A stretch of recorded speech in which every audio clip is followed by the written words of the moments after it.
Here's a song I wrote in Melbourne where it has a habit of raining just about all the way through summer.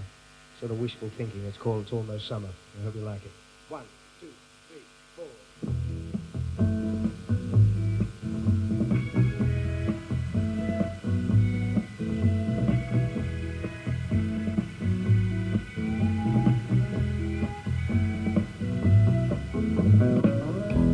It's almost summer. I can almost feel that sweet sunshine pouring out this heart of mine. Ooh, Lord, it's almost summer. I will spend each weekday slowly frying. I can't wait for the summertime. Ooh, summertime. Living and loving life is so damn easy when days are sunny and skies are blue. Dancing all night, some party till the daylight. Drink tequila sunrise with the morning dew. And you, my lady, making love in the sand while the surf keeps time. I can't wait for the summertime. Ooh, summertime.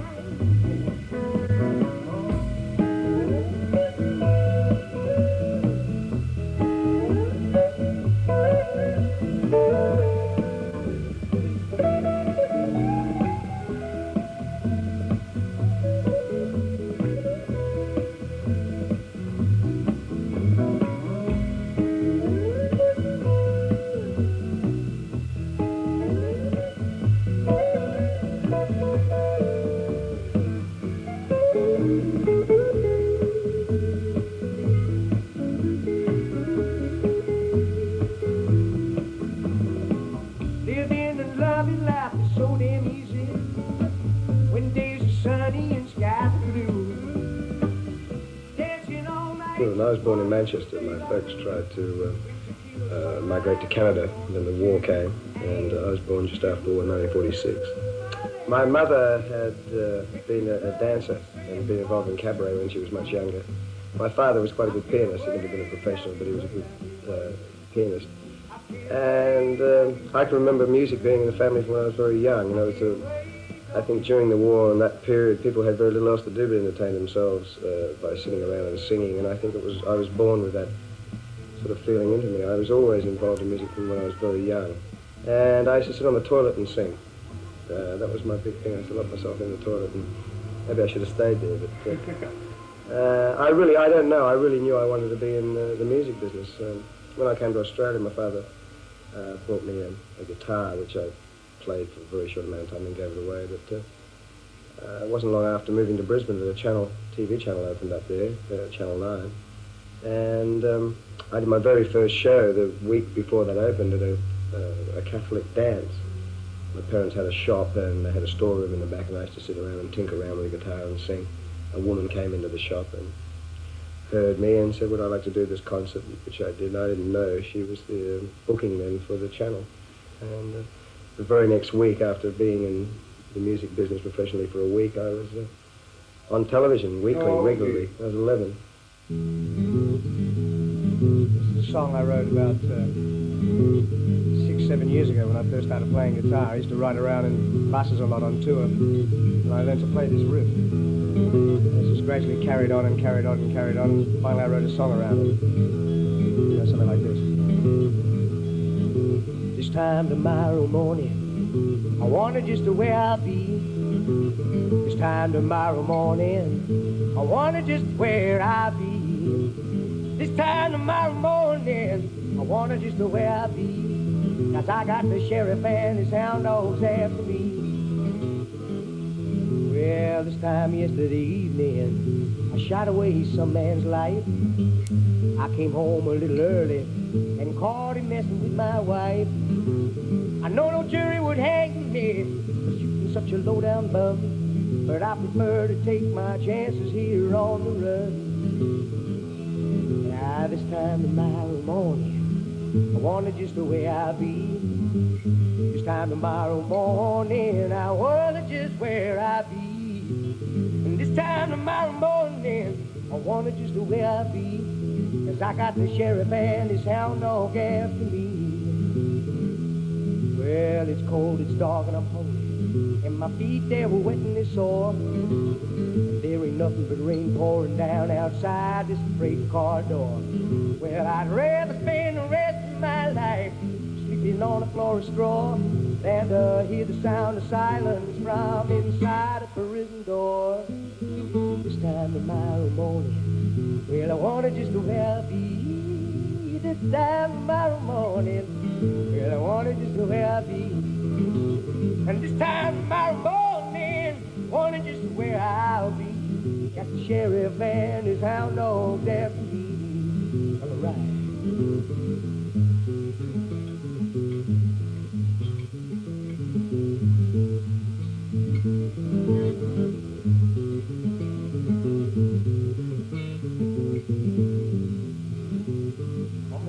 Well, the time tomorrow morning, I want it just the way I be. Yes, the time tomorrow morning, I want it just the way I be.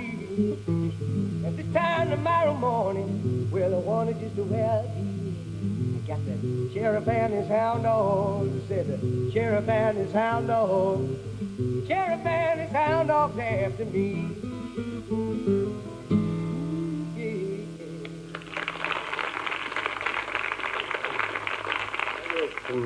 When I was 11 until I was about 16, I gave it away professionally for 2 years for school. I worked at a band called The Planets, and they really looked after me. They were guys that were then in their 30s, and had sort of really been around the traps in Australia. They played all over the place during the O'Keefe and the Cold Joy era. I was taken down with a couple of the guys that were in The Planets and introduced to Jimmy Hannon. I was about 15.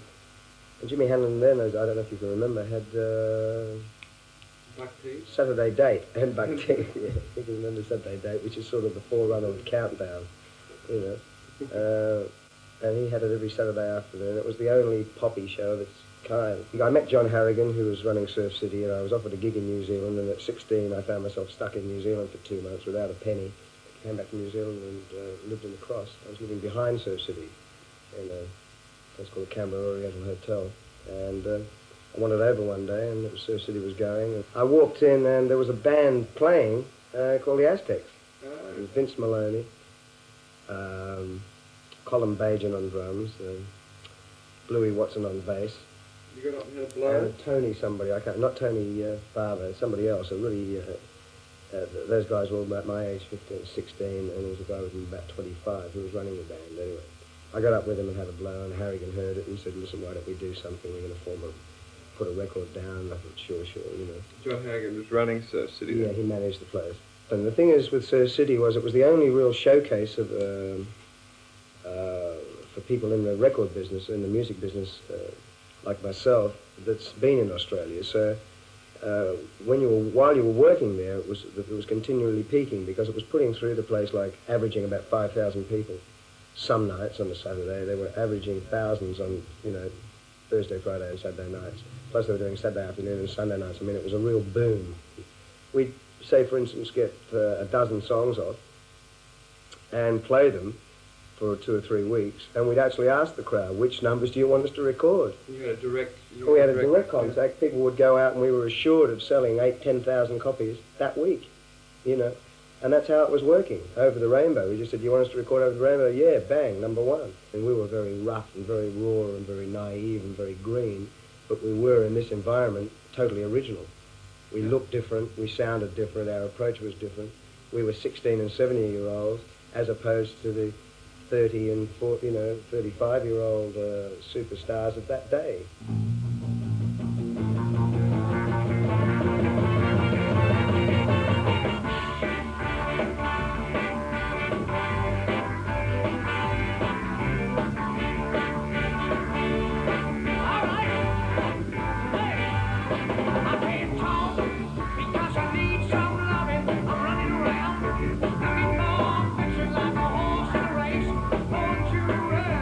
Jumping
any lull between the Surf City period and when you got your own television show, which was a live rock TV show? We got the TV show because we travelled so much and we had so many people behind us and into us that it was the perfect time to start a television show. So in 1966 we started It's All Happening.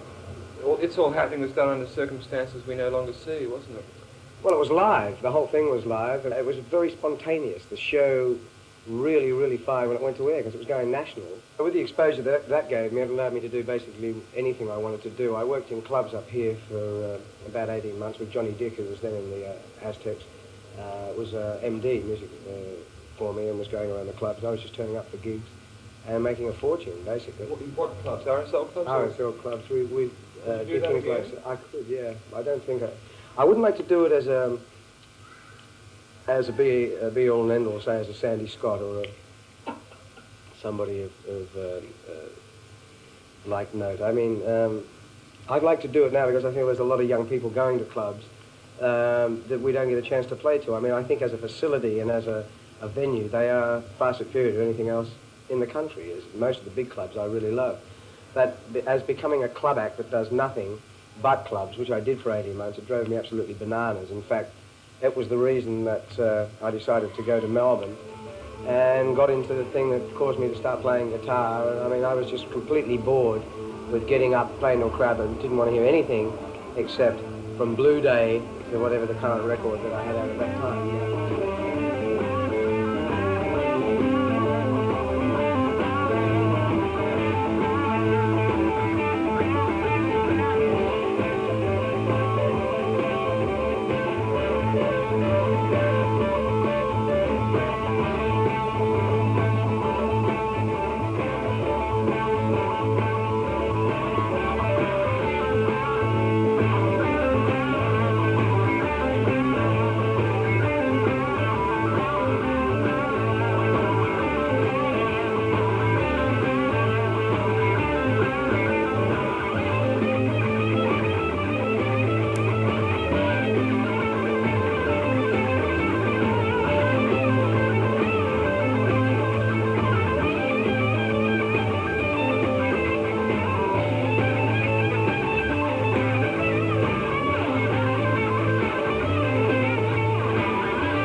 Butch period. It was very heavy. Well, it was the other side can. for me. I mean, you see, I was always the star out the front, the face of the band who stood there and sang his bit with his hands behind his back. And in Melbourne, I discovered that it was quite a flash to be a part of a band and actually contribute to the musical arrangements other than just singing the lyrics. And I completely changed. I mean, I got into a lot of acid in those days, a hell of a lot, and it was before it was a big thing here. I did something, I think, around 500 trips at one stage. 500 trips? Yeah, that's all told. I haven't had any since the very early 70s. But from 68 to 69, I saw a lot of Paisley. But it was very good for me. It was a very, very big community in Melbourne that was getting into it, and it really changed my whole head around. It made me really see the values of music and that I really wanted to be in it for the rest of my life, and what I was doing was nothing in it.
Kept on saying I shouldn't. I kept on saying I should.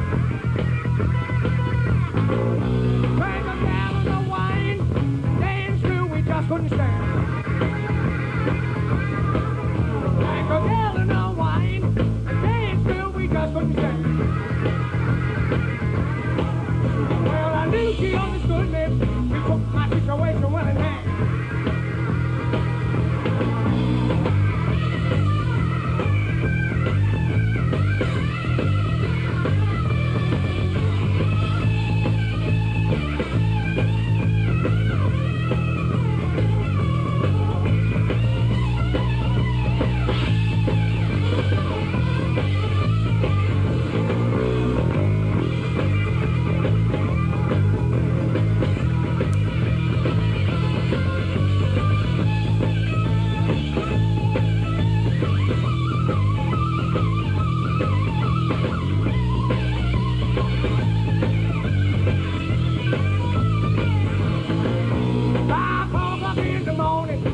She said I have to leave. 5 o'clock in the morning. She said I have to leave. I gotta go to sleep now. It's no good tucking up my sleeve. Now take it down. I said bye. Bye, bye, bye, bye, bye.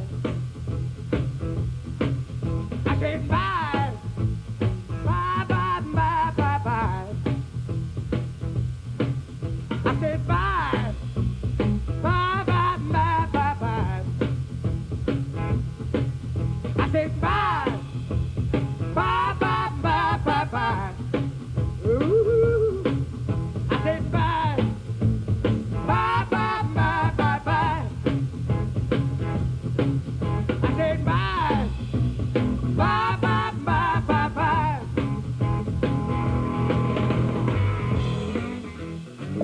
A band to me is more responsibility than a marriage even. I mean, it's incredibly tight when you live with guys for 2 or 3 years, and the responsibilities to 5 other guys in a group, it become too heavy when it's a really cooperative, tight band. Have you ever sustained a long relationship with a woman? Are you living with anyone at the moment? Yeah, well, I'm not married. I don't believe in the holy institution of marriage. I never have. I was engaged and had a 5-year affair with Jackie Holm, who I guess you know. She's a model. Well, she still is. As a matter of fact, I see quite a lot of Jackie. She's done very well overseas, and we're very, very good friends. Even still, I've known her for 10, 12 years. Well, I have my lady. I don't like to call her my wife. And so she is my best, absolutely my best friend, absolutely the best person I know.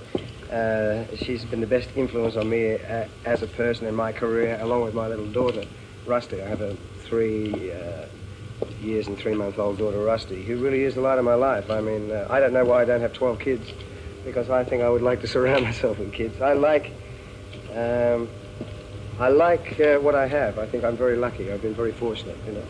This is a song that I wrote when I was in New York about 8 months ago, and after a period of being away, you really start to miss a place you've spent so much time in. And I started thinking about the people I knew and my friends and the business and my lady and little baby, and I wrote this song. It's called I Really Miss You. I hope you like it.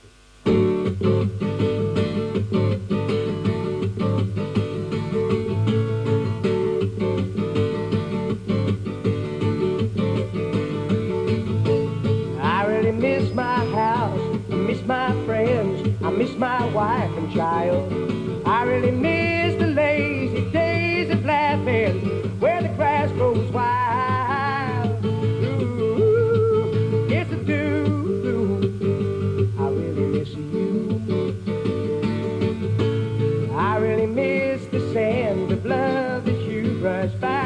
In your dressing gown, I really miss the lazy days of laughing when the sun goes down. Ooh, yes I do.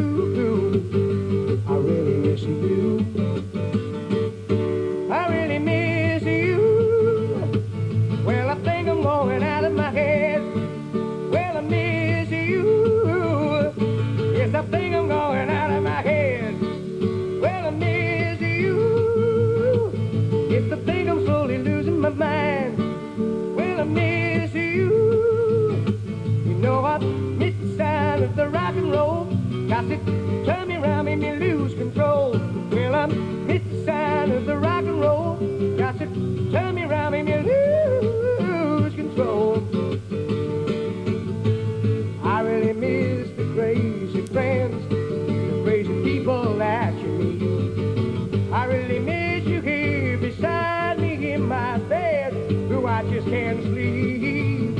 Ooh, yes I do. I really miss you.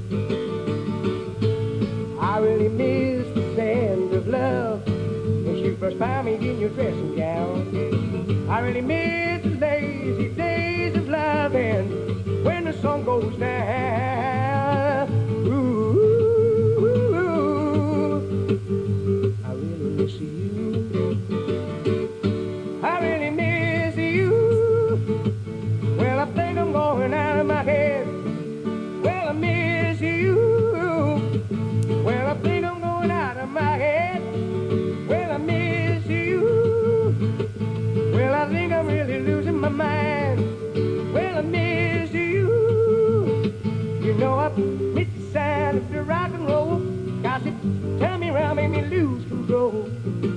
It would seem, you know, that you've always had it all together. Has there ever been a moment when you thought grip was loosening? Not loosening. I've been disillusioned with the scene at times. I mean, it's just, as you do with everything, I guess. It's very frustrating. You see people obviously making mistakes and people in positions of control that ultimately will screw up a certain section of the business in a period of time. You know it's going to happen. And from those kind of... What, management? Management, record company people, you know, deals made here and there. I've been very lucky because I've had an incredible insight into the business. I've been a part of the Australian music business now for, 12 years, 15 years actively. You're obviously intent on being a survivor. Yeah, well, I'm obviously intent on being alive. If I was a mountain climber, I'd still be alive, I mean, I intend to survive. I intend to live until I'm well into my 90s. This band that I've got at the present time is the first one of a limited life that I've ever had.